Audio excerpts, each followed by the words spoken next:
we have the privilege of being in this universe for a few decades.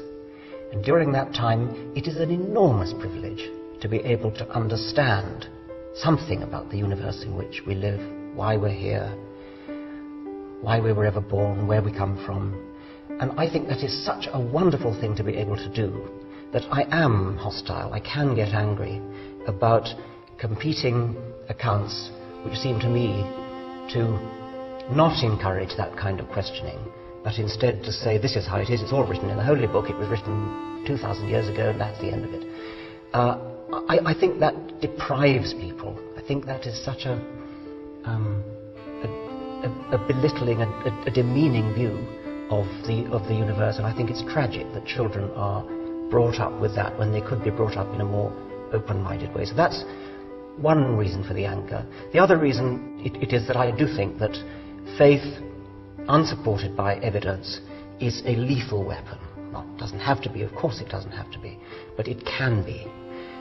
It's a weapon because possibly unscrupulous people can get hold of often young men and use them as weapons, use them as human bombs.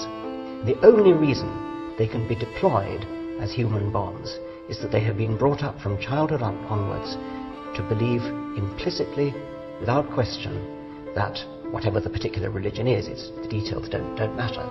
The point is that they do believe that it is the will of God that they should detonate themselves and blow up a busload of people or blow up a skyscraper in New York. I don't think that any kind of reasoned argument would do that to people.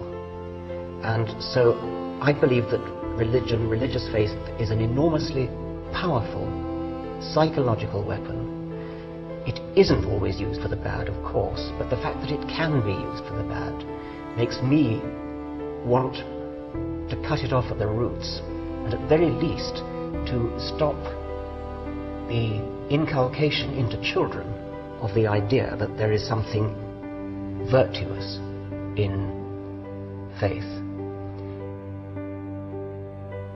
I'm very concerned with the way children coming into the world innocent and knowing nothing are taken over by the religion of whatever culture they happen to be born into. It doesn't happen to everybody, but it's very common. And so you see children being labelled. This is a Catholic child, this is a Protestant child. I would much rather say this is a child.